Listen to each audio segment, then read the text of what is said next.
For centuries, the people of New Bedford have lived off the harvest of the sea.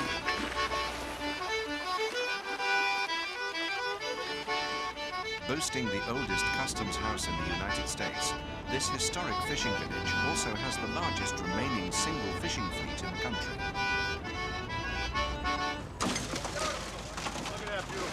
Flounder, cod and haddock were always the staple catches. Fill up the chute. But over the past 20 years, the volume of fish caught has steadily declined. No, he's just doing a few. He's just checking out the fish, make sure they're all right. On this particular morning, 8 trawlers had brought in 100,000 pounds of fish, an average of roughly 14,000 each.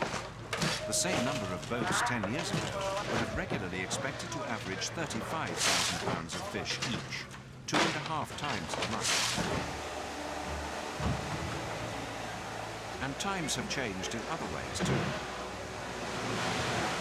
These days, much of this processing work can be done on board the massive factory ships which ply the Atlantic basin. They can stay out fishing for months on end before returning to their home bases in Norway or Russia.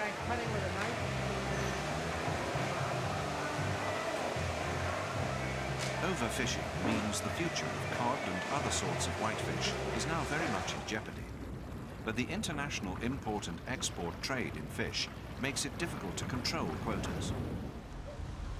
And at the New Bedford Fishermen's Exchange, the port agent Dennis Main points out that means less time spent fishing and therefore less money.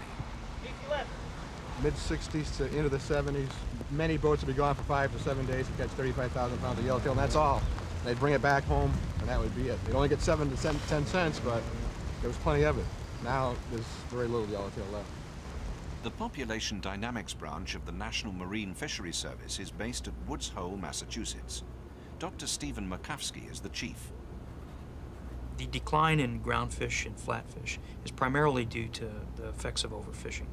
The fishing rates are very high, on the order of 60% of the animals alive in any one year are harvested.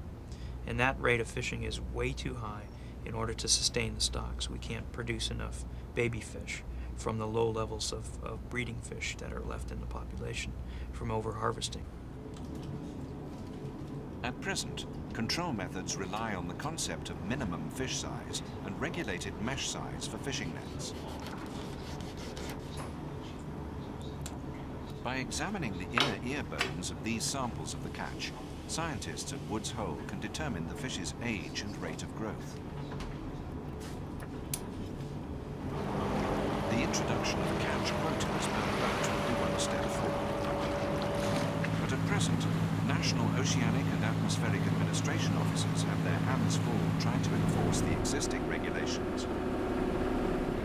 We have 2 modes in boarding. One is the mode where we don't suspect a violation. The second type of boarding is where we suspect there is a violation. In those cases, we'd segregate the crew, we'd talk to the people that we needed to talk to.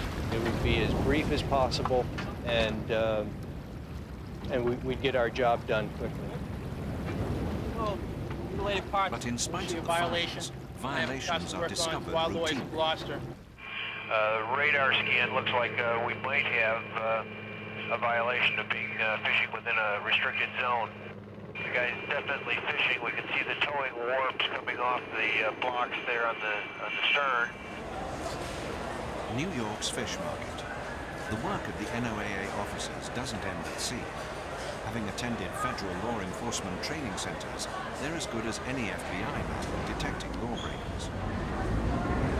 I got a serious violation. Yes, you have a serious violation. It's another victory for the National Oceanic and Atmospheric Administration.